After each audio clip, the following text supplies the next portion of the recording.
Mr. David Licauco, ganito pala katindi ang pakikipaglaban kay Miss Barbie Forteza laban kay Jameson Blake. Panoorin natin ito.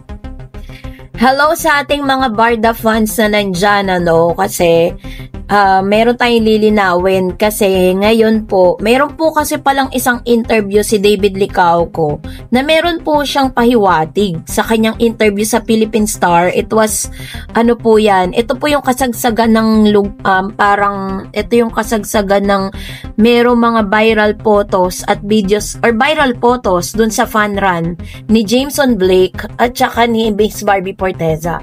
Bago pa man po lumabas yung mga bagong issue patungkol sa Barda, meron na pala siyang statement doon na talagang if you're going to read between those lines, makikita ninyo na si Mr. David Licauco ay lumalaban for Barbie.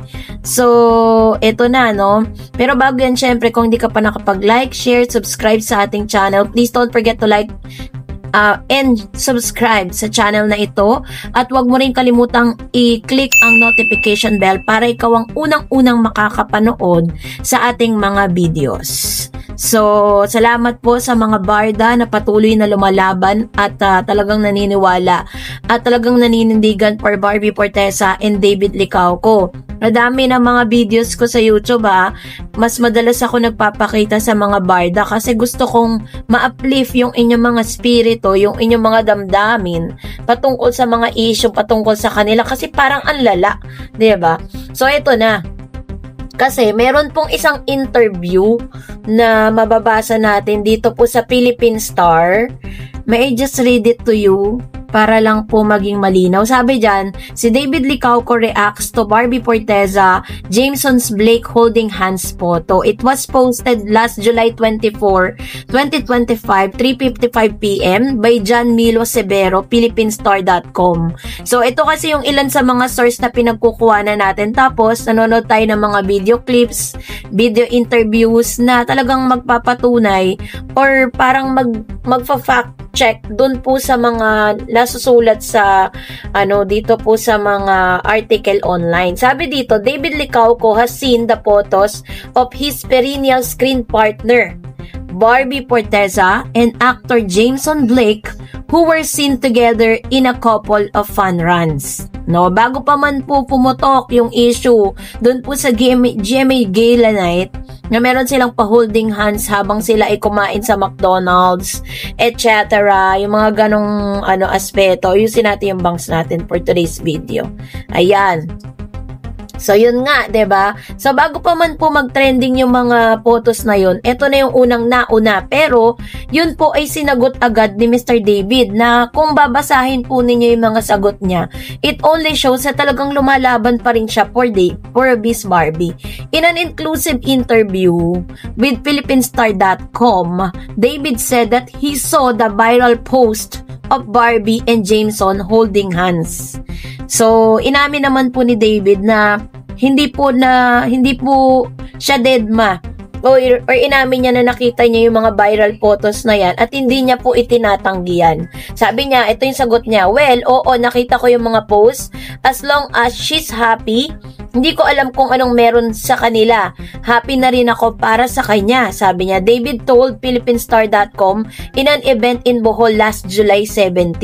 Yun yung statement niya na parang nakita niya nga daw, happy daw siya for Miss Barbie Forteza at siya rin mismo hindi alam kung anong score or real score or status ni Barbie at saka ni Mr. Jameson Blake sa mga panahon na yan. Pero dun po sa facial expression niya, kita mo talaga na he's unbothered dun po sa mga pangyayari na yon. Sabi niya, she deserved the best.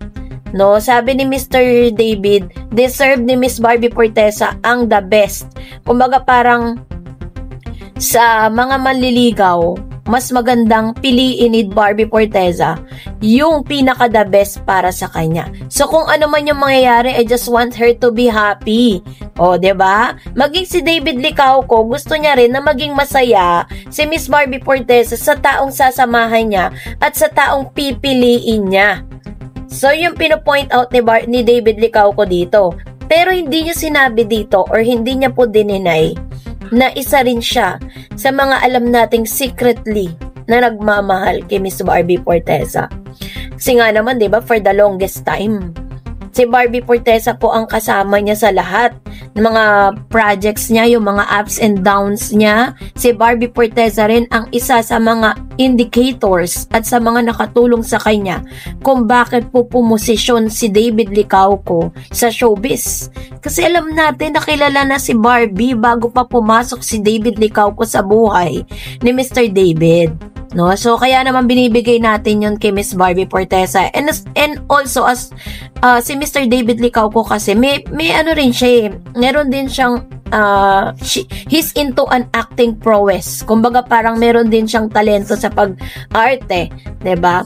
At meron din siyang tinatawag na artista factor. When asked if his relationship with Barbie will just be on screen, eto pa, tinanong siya ng PhilippineStar.com na kung ang relasyon niya ba kay Barbie Forteza is just on screen lang. David said, eto ang pinaka talagang interesting. Sinabi ni David, hindi ko alam. Which means, pag sinabi niyang hindi niya alam, yung kanilang relationship, it's either a yes or a no. So, ibig sabihin, pwede niyang inaamin na totoong on-screen lang sila or pwede ring inaamin niyang hindi sila pang on-screen lang. Sabi niya, syempre hindi naman natin alam kung anong pwedeng mangyari sa mundo. So, which means si Mr. David Licauco ay hindi isinasara ang possibility na pwede po silang maging sila in the future. So, yun yung pinakamasayang interview na sinabi ni David eh. It only shows na talagang pati si David umaasa siya na one day magtatagpo sila ni Miss Barbie Forteza in the future. Yun yung pinanghahawakan ng mga barda na ayaw ng mga bashers. Diba? Yun yung pinanghahawakan ng mga Barda fans na ayaw ng mga bashers ng ni David Licauco na at ni Barbie Forteza na asahan natin yun. Masama ba tayong umasa? Masama ba tayo na suportahan sila? Masama bang mahalin natin ang couple na ito? Dahil na in love tayo at nag-invest tayo ng emotion sa kanila eh. Pero yun yung mga bagay na hindi maintindihan ng mga bashers. Pinipilit po nila na Barbie at si David ay walang koneksyon. Meron po silang koneksyon bilang magkaibigan. Ang hirap kasi magpaliwanag sa yung mga understanding, ganun lang.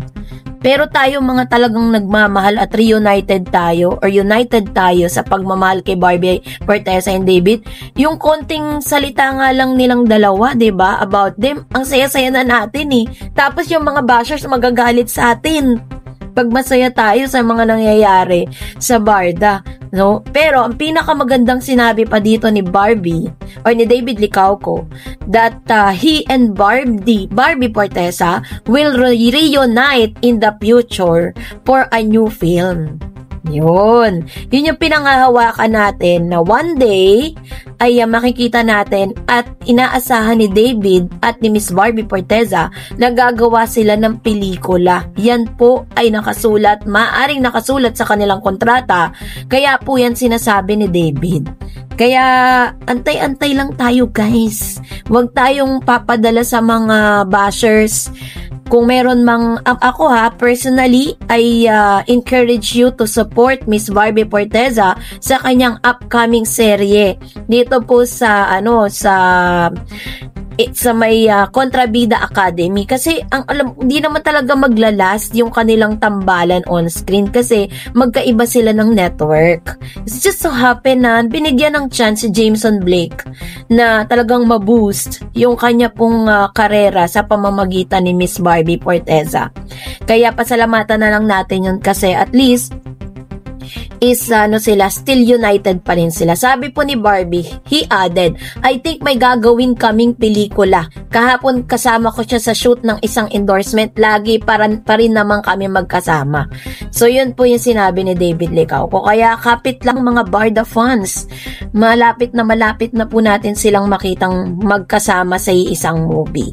So So that's it for today. For more videos and updates, please don't forget to like and subscribe. And please don't forget to follow my Facebook page, DarEds TV. God bless everyone!